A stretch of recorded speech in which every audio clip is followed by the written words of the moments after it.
बाबांनी असे नाही बनवले, अरे रणांगणावरच लढवले पण शूरवीर बनवले. बाबा म्हणायचे अरे माझ्या हातात जर सत्ता असती ना एकेकीला बंदुकीच्या गोळ्या घालून शूट करून टाकलं असतं. अशी भाषा होती कीर्तनात. एक माईचा लाल पुडा आला नाही 10 वर्षात. कोर्टात गेलो, कचेरीत गेलो, पोलीस कंप्लेंट केली, सगळं झालं. अंधश्रद्धा निर्मूलन खात्याचे लोक आले, कोणालाच काही सापडलं नाही. एवढे मोठे आहेत आपण अजून. इथं आपलाच संशय जाईना. कोण म्हणे या बाबाकडे गेले, कोण म्हणे ते मुरलीवाल्याकडे गेले. मुरलीवाला कळतो का नाही, तिथं मुरली वाजती म्हणे मोक्ष मिळतो. आता कोणची मुरली वाजवणार आहे कोणाच ठेवली. यांच्या बाबांनी एवढी मुरली दिली, ती राहिली बाजूला, ती ठेवली साईडला. अरे ती शिकवणाऱ्यांनी शिकवलं पाहिजे ना कोणती मुरली वाजवायची. बरेच लोक चालले दुसऱ्या बाबाकडं का कंटाळले. त्यांना इथं काही ज्ञान मिळेना, बाबा काही सांगेना, 10-10 वर्ष काही गाठ व्हायना, काहीच व्हायला तयार नाही. बाबा जातो फक्त सोंगायला. पहिले ते 3.5 वर्ष तुम्ही कष्ट करा, फक्त पोते वावायच्या वेळेला जायचं. जागे वावर का तुम्ही. तुम्ही जर जागे झाले तर ठीक आहे, पुढच्या पुण्यतिथीपर्यंत तुम्ही जागे झालेले पाहिजे. आपल्याकडे आपला गुरु येतो तो खरंच लायकीचा आहे का, आपल्याला ज्ञान देतोय का, आपण हे सत्य करतोय ते योग्य आहे का, एवढा पैसा खर्च करतो तो बरोबर आहे का, हे मांडव घालतो, हे तुमच्या कथा लावतो, सगळेच बिनसले जो, सगळेच धंदाच चालू केलाय ना. अरे ज्या माझ्या बाबांनी माईला चुलघरात जाऊन सांगावं भाकरी थापता थापता ताई भाकरीला पापुडा आला पाहिजे ग, त्याला भागत्याग म्हणतात. ते प्रबोधाचं नामस्मरणे म्हणून बाबा म्हणायचे भाकरीला पापुडा आला पाहिजे. भाऊला म्हणायचे कोणी जर अनुभव द्यायला घरात बसले ना आणि त्या घराच्या मालकाला घ्यायचं नसलं तो जर बाहेर गेला ना, बाबा म्हणायचं बाहेरचे फुकटे घरात आणि घरातला मालक बाहेर. कळलं का सांगू पुन्हा, बाहेरचे फुकटे घरात आणि घरातला मालक बाहेर. कारण त्याला अनुभव घ्यायचा नाही, तो बाहेर जायचा ना आणि मग दारा लावून घ्यायचो आणि बाहेरच्या आत येऊन बसायची. मग राजी झाली का, रक्त झाले का, राव झाले का, काय झालं. अरे तुम्हाला इतक्या पदापर्यंत नेऊन बसवणारा कोणी भेटणार नाही. जा कोणत्याही महाराजाकडे जा. मी तर चॅलेंज देते प्रत्येक कीर्तनात, असा जर कोणता महाराज असेल तर त्याने अनुग्रह द्यावा आणि अवस्था प्राप्त करून द्यावी. मी माझी इस्टेट देऊन त्याला देऊन टाकायला तयार. तुम्ही तर 20,000 25,000 20,000च देतात, अजून मला भेटला नाही एक पण. अशी चॅलेंज द्या, कोणता बाबा येईल तुमच्या गावाला, एक पण येणार नाही. आमच्या काळात गेले होते घाबरून, आम्हाला म्हणायचे नामवाले आले, नामवाले आले. विचारा, आमचं नाव नामवाले होतं, आले नामवाले. काय मजा होती. पण हे कशामुळे होतं, फक्त अनुभव हीच खात्री. अनुभव बोलत होता आणि तोच जर अनुभव तुम्हाला प्रखर आला तर निश्चित तुम्ही सुद्धा बोलताल आणि आतलं बाहेर येईल. पण केव्हा जेवला असेल तर ढेकर आला असेल तर, नाही का. मग किती सोपं आहे, काय अवघड आहे का. काय शिकवलं बाबांनी, ज्याचा फक्त विसर पडला होता त्याचं स्मरण घालून दिलं. परमार्थ म्हणजे अवघड काही केला नाही. आणि किती सोपा दृष्टांत सांगितला. एक राणी होती, दृष्टांत हा सिद्धांत पटवून देण्यासाठी आहे. एक राणी होती आणि ती आंघोळीला गेल्यानंतर तिने गळ्यातला हार वगैरे काढून ठेवला आणि तो हार, एक घार आली, तिने झडप घातली आणि तो हार उचलून नेला आणि उडून गेली. आता राणीचा हार हरवला, सगळ्या गावभर बातमी पसरली. तुमची आमची बातमी छोटी आहे, पण राजाची बातमी लगेच पसरणार नाही का. गावभर बातमी पसरली, सगळेजण गेले हार शोधायला. सगळ्यांनी हार शोधायला सुरुवात केली. मोठे मोठे रथी महारथी आले, सगळे जायचे शोधायला, पण हार कुठंच सापडेना. पण एक जणाच्या लक्षात आलं. सहज तो गेला तलावाच्या काठावर आणि त्याच्या लक्षात आलं की तिथं त्या झाडावर म्हणे एक हार टांगलेला आहे. तो पाणी प्यायला म्हणून त्या तलावात वाकला होता आणि त्याला दिसलं की झाडावरती हार टांगलेला आहे. धावतच सुटला आणि गावात येऊन सगळ्यांना सांगितलं हार म्हणे झाडाला टांगलेला आहे.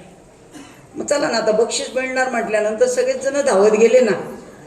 सगळ्यांनी शोधलं.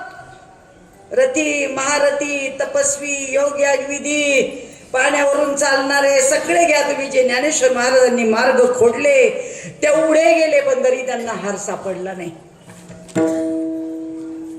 पण तळ्याकडे जायचे म्हणायचे की तळ्यात तर आहे हार. तसं सगळे बाबा सांगतील देव आपल्यातच आहे. हरामखोरी आहे बरं का ती. कारण ते ज्ञानेश्वरीत ऑलरेडी लिहिलेलं आहे, भागवतात आहे, हरिपाठात आहे, सगळीकडे लिहिलेलं आहे. आणि मग ते लिहिलेलं वाचून सांगायला काय कष्ट लागतात. म्हणून हाही आपला तोही आपला तोही आपला घ्या गळ्यात बांधून.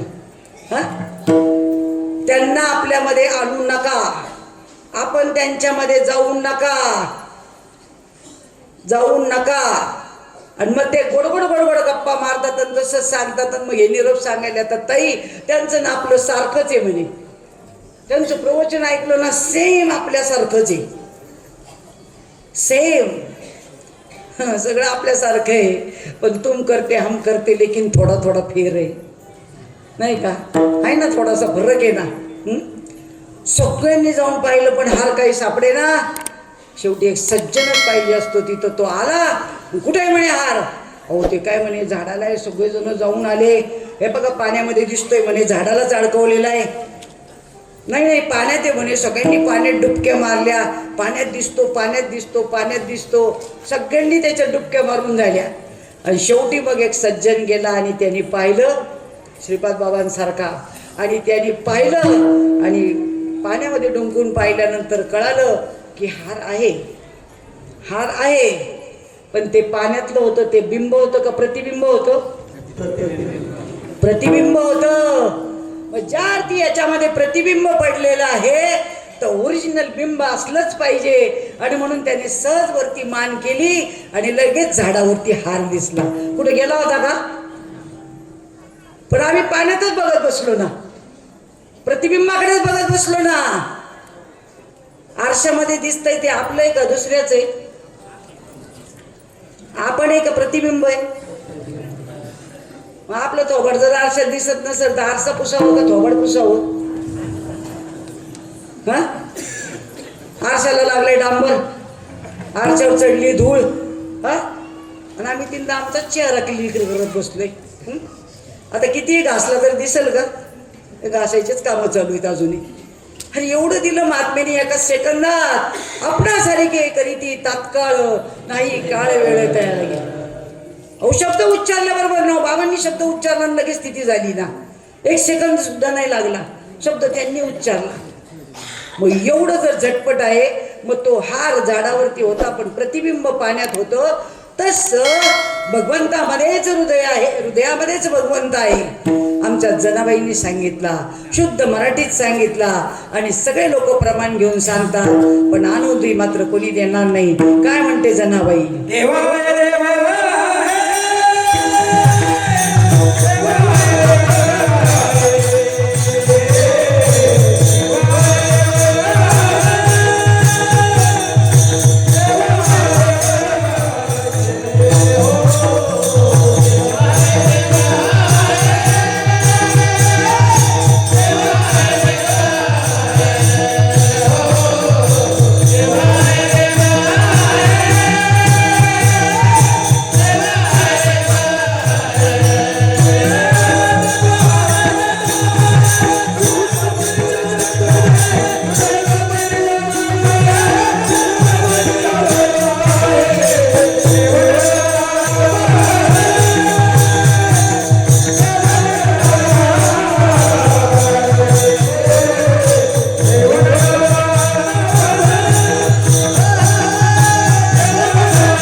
सोपा पत्ता सांगितला.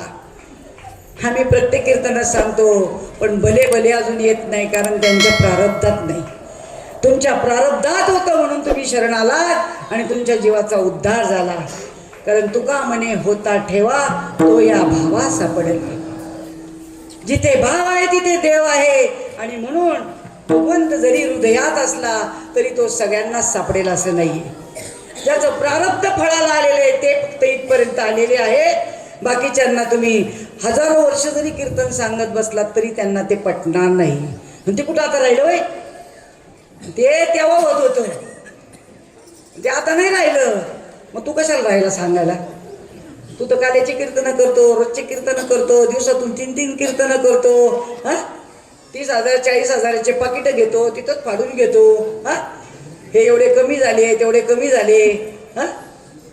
त्याच्यानंतर थोडे कमी पडले तरी नाही, ते तेवढे पूर्ण भरले तरच मी इथून हलणार. अरे समोरची परिस्थिती पहा. सामान्य लोक आहेत, त्यांच्याकडे नसेल, रोज उन्हातानात कामाला जातात, तेव्हा 200-300 रुपये रोज त्यांना मिळतो. मग त्यांनी कार्यक्रम राबवलाय, त्यांच्यापर्यंत हे खरं ज्ञान फक्त नेऊन पोचवा. पैशाची कशाला अपेक्षा करता? देणार आहे तो छप्पर फाडके देईल ना तुम्हाला. तो कोणालाच कमी करत नाही, इतकं देतो. सकल जीवांचा करीतो सांभाळ, तुझं मोकलीला ऐसे नाही. तू जो अनुग्रह घेतलाय, तू नामाचा स्वीकार केलाय, तू सद्गुरू केलाय, आणि तुला कधी तो दूर लोटेल का? पण तेवढा आपला दृढ विश्वास पाहिजे. तो विश्वास कोणावर पाहिजे? संतांची ये पायी हा माझा विश्वास.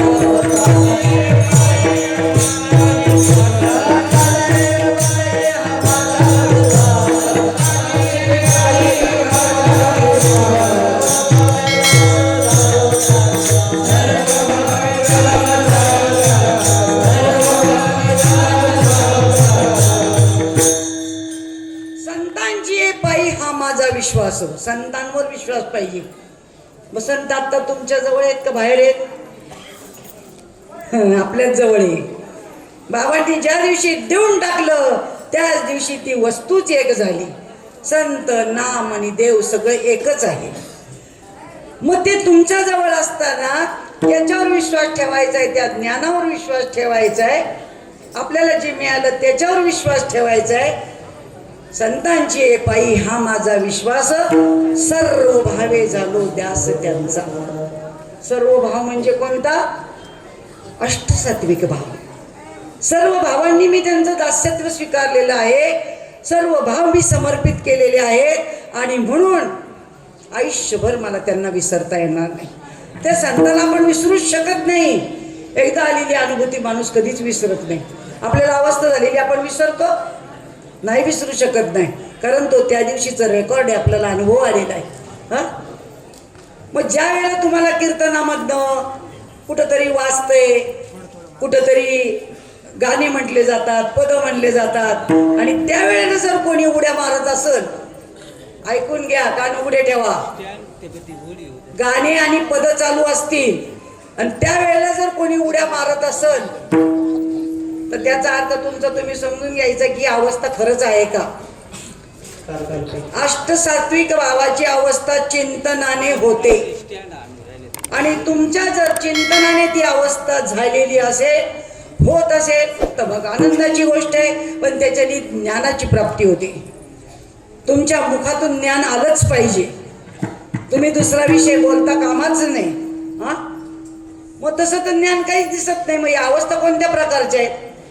कोण मुंड्या पिरगळतं, कोणी मनके दाबतं, कोणी मज्जारज्जू दाबतं, कोणी कान दाबतं, कोणी काय करतं. अवस्था थांबवण्याचे प्रकार पण पहा ना तुम्ही, काय आहेत ते. हे शिकवले बाबांनी. अरे नाही समजलं ना आपल्याला तर करू नका, त्या भानगडीत पडू नका. पण समोरच्यांना काहीतरी विचारून घ्या की हे कसं आहे, कोण देतं यांना अधिकार हो? खरंच यांना हंटरने फोडले पाहिजे, यांना तपासून पाहिले पाहिजे की कोण देतं यांना अधिकार. इतके अधिकार देऊन ठेवलेले ना की कशाचं कशाला काही नाही, एकाही शब्दाचा अर्थ कळत नाही, लायकी नाही, पात्रता नाही, काही नाही. एवढाले पोट्टे सोट्टे बरं का, की जे अजून तरुण वयात आहे, ज्यांच्या अजून लग्न झाले नाहीत, ज्यांच्या अजून वासना जळण्याची लक्षणं नाहीत, आणि अशांना तुम्ही अधिकार देऊन मोकळं करून ठेवले. आणि अनुग्रह हा विषय एकांतातला आहे, लक्षात घ्या. बोलण्याचा राग येईल कोणालाही, त्याला मॅच्युअर्ड व्यक्ती पाहिजे. ज्याला बांधायचं त्यांनी बांधा, बाकीच्यांनी बोलू नका. अनुग्रह देण्यासाठी मॅच्युअर्ड पाहिजे. मॅच्युअर्ड कळतं का? नसेल तर विचारून घ्या. हे पोरं स्वरांना जे अनुग्रह द्यायचे अधिकार दिलेले आहेत ना, अजून ते जवानीत आहेत, अजून लग्न झालेले नाहीत. आणि त्यांना जर या तरुण बायका कोणी जर पोरी आल्या अनुग्रह घ्यायला आणि एकांतामध्ये जर अनुग्रह दिले, अरे आमच्या सारख्यांना त्या काळात लोकांनी नावं ठेवलेली. बाबा होते तरी बरं झालं, बाबा होते साक्षीला आम्हाला जोड द्यायला, तरी आम्हाला लोकांनी चावून खात होते, पण आम्ही कोणाला भीक घातली नाही, कोणालाच नाही. हा, आणि म्हणून हा विचार मात्र करा, अनुग्रह घेताना सुज्ञ मंडळीकडनं घ्या, सिनियर लोकांकडनं घ्या. आपल्या जीवनाचं सार्थक करायचंय, कल्याण करायचंय. पोरगा लग्न करताना कसा पाहतात? नोकरीवाला आहे का, नाही का, परमनंट आहे का, नाही का, शेती आहे का, त्याला आईबाप नाहीत का, आईबाप नाहीत का, नाही का. असा गुरु करू नका की ज्याला आईबाप नाहीत. जित्ता जागता पाहिजे चांगला, खानदानीतला. हा, गुरु शिष्य परंपरेतला पाहिजे. अरे तो परंपरा काय सांगणार आहे? आमच्या भागामध्ये 2-3 गाव आहेत, मरेपर्यंत अधिकाऱ्यांनी कोणाला अधिकार दिला नाही, मरेपर्यंत अधिकार दिला नाही. ठीक आहे, चला मृत्यू अचानक आला, ते काही कोणाच्या हातात नाहीये, पण त्यानंतर लोकांनी दुसरं कोणाला तरी बोलवलं आणि अधिकार देऊन घेतले. आता अधिकार द्यायला ही मंडळी कार्य करण्याजोगी आहे का नाही हे त्याला माहिती आहे का, म्हणून त्याने त्याला अधिकार दिला. हा, वर एकाला नाही, दोघाला नाही, चांगले 10-15 लोकांना देऊन टाकला. मग अशा अधिकार दिल्यानंतर तुम्हाला त्याचा फायदा होईल का? ते इतरांकडे कोणाकडे पाहायला तयार नाही, संप्रदायाकडे पाहायला तयार नाही, तुम्हाला काय परमार्थ शिकवायचा तो पण यायला तयार नाही. एकाने तर डायरेक्ट परवाच्या दिवशी प्रश्न विचारला, प्रबोध कसा असतो, प्रबोध म्हणजे काय, आणि अधिकारी आहे बरं का तो. आमच्याकडे सगळे लेखी रेकॉर्ड आहेत, आम्ही कोणाच्याही बातम्या सांगत नाही, कारण या रेडिओवरच्या बातम्या नाही आहेत बरं का. हां, ते व्हॉट्सअपवरचं नाही आहे की कुठेही काही व्हायरल करायचं. आणि म्हणून ह्याला आळा घालण्यासाठी तुम्हाला जी अवस्था होते ती अवस्था हाच खरा मूळ पाय आहे आणि त्याच्यावर परमार्थ टिकवायचा आहे. ती अवस्था जी होते ती चित्तशुद्धीसाठी आहे. आपुलाले चित्त शुद्ध करा, कारण ते बरबटलेलं चित्त होतं अनादिकालचं, ते शुद्ध करण्यासाठी आपल्याला तो अनुग्रहाचा मंत्र नाम दिलेला आहे. आणि त्याच्याने ती चित्तशुद्धी होते आणि मग त्याच्यामध्ये बीजारोपण केलं जातं आणि ते नामस्मरण अखंड करायचंय, शेवटच्या श्वासापर्यंत करायचंय, शेवटच्या. मग इंद्रियांना किती वळण लागलं पाहिजे. आणि आमचा सगळा गॅप, चला फक्त घोटीला गेल्यावर करू, घोटीला गेल्यावर नाही, फक्त घरी सुद्धा सगळीकडे चालू पाहिजे. सततम कीर्तयंतो मा. आणि ज्या वेळेला त्याचा तुम्हाला छंद लागेल आणि तो छंद गवळणींना लागला आणि मग त्या म्हणायच्या, ऐकोनी वेणूचा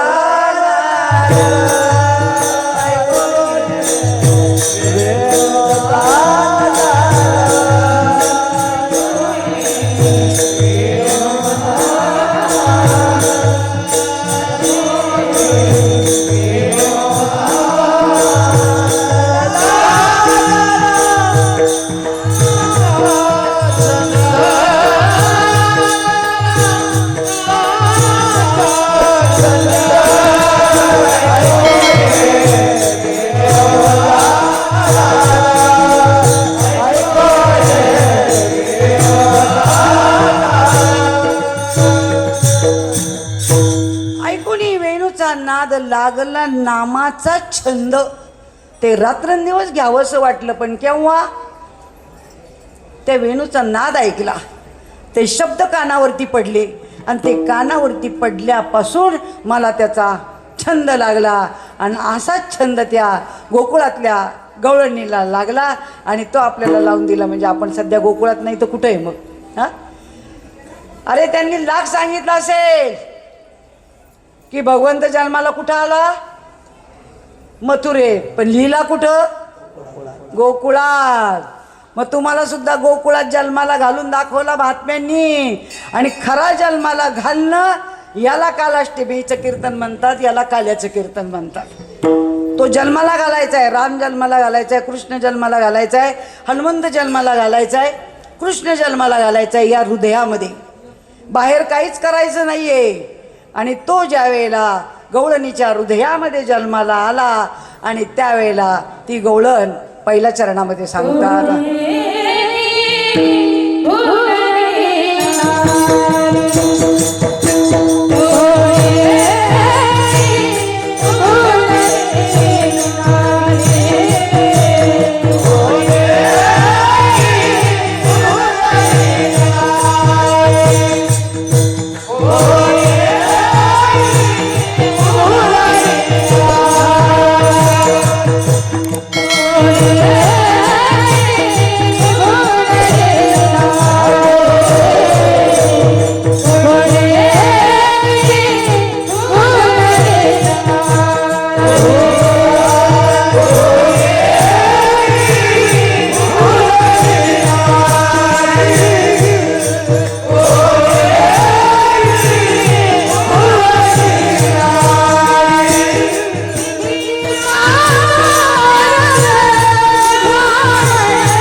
अशी जी अवस्था झाली. आणि त्या अवस्थेमध्ये ती गवळून काय झालं, बिथरून गेली. बिथरून गेलं पाहिजे बरं का पूर्ण. काय करावं काही सुचेना. आणि मग गेली बाजारामध्ये दहीदूध विकायला. आणि दहीदूध विकायच्या ऐवजी काय म्हणायला लागली,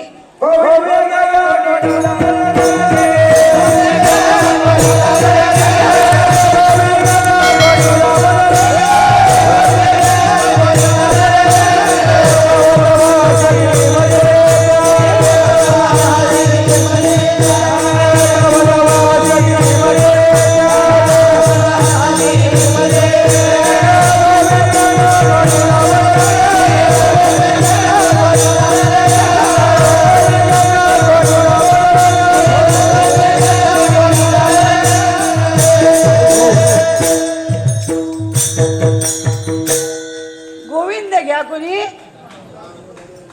आता कोण गेलो, एवढे बावळट आहेत का कोणी घ्यायला. चालली दूध विकायला म्हणते गोविंद घ्या कोणी, वासुदेव घ्या. हा मग आमची निघाली होती ना अशीच. हा असेच निघाले. आणि मग सगळ्या गावोगावी गेले. पाष्ट्याला जा, जुनवण्याला जा, त्या खानदेशातल्या सगळ्या गावांना जा, शिरसमणीला जा. कारण ते निघाले ना विकायला. हा वासुदेव घ्या कोणी, गोविंद घ्या. पण कोणी कोणी थारा दिला. ज्याला पाहिजे होता त्यांनीच थारा दिला ना. काही काही लोकांनी आता मधली किती गावं ओस पडलेली आहे. ते बोलवणार बी नाही, तुमचा विषय बी ऐकणार नाही, तुमच्या नादी बी लागणार नाही. आणि त्यांच्या काही नादी लागतात. हा आता त्या गवळणी म्हणे असं वर्णन सांगतात, मी ऐकलंय की डोळ्यातलं काजळ कपाळाला लावत होत्या. आणि कपाळाचं कुंकू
मन मोहिले रे मन मोहिले. प्रेतासारखी निष्ठेष्ट अवस्था आमच्या विद्यापीठामध्ये होत होती. पाण्याच्या कढईत नेऊन टाकावे लागत होते, नळाखाली धरावे लागत होते. डॉक्टरांनी नाडी तपासली तर सांगायचे माणूस मेलाय. आणि त्याच्यावर कित्येक लोकांनी अनुग्रह घेतलेले. काय भानगड काय, डोळ्याच्या अशा गारगोट्या होत होत्या. बाबा जर असे बसले आणि समोर जर तो साधक होता एक फेमस, त्याच्या तर लगेच सुरूच व्हायचं लगेच. पार डोळे पांढरे होऊन जायचे, ताट होऊन जायचं एकदम. रजोगुणी तमोगुणी सत्वगुणी अवस्था आहेत, ह्या सुद्धा अजून आमच्या अधिकाऱ्यांना माहीत नाही. 3 प्रकारच्या अवस्था आहेत. आणि त्या अवस्था झाल्याशिवाय तुमचा मार्ग मोकळा होणार नाही. आणि तो मार्ग मोकळा झाल्याशिवाय तुम्हाला भक्तीत प्रेमरस मिळणार नाही. हीच भक्ती जगामध्ये अपुरी आहे आणि ती आपल्याकडे. मग डोळ्यातलं काजळ कपाळाला लावायला आणि कपाळाचं कुंकू डोळ्यात घालायला ठाण्याच्या इस्पितळातून आल्या होत्या का? कोण होत्या त्या? गोकुळातल्या गवळणी, पूर्वीच्या जन्माच्या शापित, भगवंताच्या काळात उद्धार व्हायचा होता म्हणून आल्या होत्या. बाबा नेहमी म्हणायचे आपण भगवंताच्या काळात गाई वासर होतो, रामाच्या काळात वानर होतो म्हणून आपण एकत्र आलो. डोंगरातलं मीठ, समुद्रातले आवळे आणि नामरूपाने एकत्र आलो. नाही तर आम्ही कधी तुम्हाला पाहिलं असतं, तुम्ही कधी आम्हाला पाहिलं असतं. बरोबर आहे का चुकीचे? तरी माना फिरू नका एकमेकाला पाहिल्यावर, मुरकुंड्या मारू नका. कोणी कोणाचा बांध कोरत नाही आणि आपल्याला तर शेतीच नाही, त्यामुळे प्रश्नच नाही. आणि माझी लेख तुम्हाला द्यायची नाही, तुमची तर मला अजिबात करायची नाही. इसगावला 30 गाव, 40 गाव चालू द्या. सगळे जाती तर हिम्मत महाराजाच्या गावाला. बाबांनी तर आम्हाला तेव्हाच शिकून ठेवले, जा तिकडं. तो लय श्रीमंत आहे, जा त्याच्याकडं. मग तुम्ही सांगा, डोळ्यातलं काजळ कपाळाला जात होतो, तुमची स्थिती झाली नाही का तशी? अरे बाबा आले तर सुचत नव्हतं ते स्वयंपाक कसा करावा, पाणी कसं भरावं, तो अमुक कसं करायचं. काहींचं चहा उकळून जातो, काहींचं चहात साखर टाकायची राहून जाते, काहींचं चहा आटून जातो, काहींचं भात करपून जातो. झालं का नाही? मग तुम्ही गोकुळात नव्हत्या का? अरे गेलं तर काही लोकांना पाणी द्यायचं सुधरत नाही, फारच विसर पडतो. ते असं झालं तसं झालं, लगेच गप्पा सुरू होतात. आम्ही जर गेलो नाही खानदेशामध्ये, माझे अनुभव सांगते बरं का मी. असं भर उन्हात जायचं दुपारी 3-4 वाजता, ट्रॅक्टरवर, ट्रकनी, बैलगाडीत, कोणाच्या मोटरसायकलवर. पोपट चकवेंच्या गावाला तर माशेवाल्याच्या सायकलवर गेलेली आहे. आमच्याकडे रेकॉर्ड खूप आहे, पण ते तुम्हाला पचणारं नाही आहे बरं का. गाडीच मिळत नव्हती, माशेवाला चालला होता. भाऊ कुठं चाललं रे? मडपारगावला चाललो.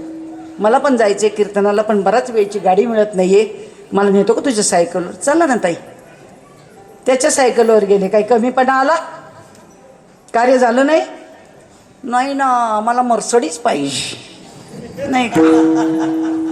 घे भाऊ घे, गळ्यात बांध नाही का. कोणाच्या जीवावर आहे मात्र हे विसरू नको. ज्याच्या जीवावर उड्या आणि त्याच्यात नाकात काड्या नाही का, त्याला विसरून चालले तो. सगळे गाड्या झाल्या, घोडे झाले, बंगले झाले, मोबाईल झाला, मस्तपैकी सगळं चालू आहे. सगळं जिथल्या तिथं अप टू डेट चालू आहे. मला बाबा म्हणा. अरे तुला बाबा म्हणून बाबा दिसायला असावा का असायला असावा? बायको दिसायला असावी का असायला असावी? नाही, दिसायला बस छान आहे हो. इकडं घरात घोडे लावती त्याचं काय? काल सांगितलं कोणीतरी, बाहेर पांड्यात घरात लांड्या. आमचे बुधवारे बाबा म्हणायचे, बाहेर लई झोकीत असतो, अशी शायनिंग मारतो ना बाहेर, वा वा. घरी गेलं की भाऊ दळण आणाय, चालला दळण आणायला 1 किलो बाजरी. अरे बाहेर किती टिमक्या गाजवशील, बाहेर तुला ओळखत नाही, तुझ्या कर्माचा हिशोब नाही त्यांच्याकडे, म्हणून ते तुला मान देतात. ते गावात तुझी गाजून दाखव. गावात नाही गाजत. तुम्हाला माहिती का कुत्रं कोणतं भुकतं? बघा, ते गल्लीच्या बाहेर जाईपर्यंत भुकत येतं पाठीमाग. ती गाडी जरी असली फास्ट चालली तरी तिथपर्यंत पळत येतं, पण त्याची मर्यादा तिथपर्यंतच आहे. आणि इथपर्यंतच मर्यादा होती सगळ्यांची, कोणी काही करू शकलं नाही. मग जसं डोळ्यातलं काजळ कपाळाला लावताना त्या बिघडलेल्या नव्हत्या, तशी आपली देहस्थिती बदलून जाते. या देहाची विधेयी अवस्था होते आणि विधेयी अवस्था होणं हे फार महत्त्वाचं आहे आणि हे कार्य कोणालाही करता येणार नाही. संता विन प्राप्ती नाही ऐसे वेद देती ग्वाही. कारण का वेदा नाही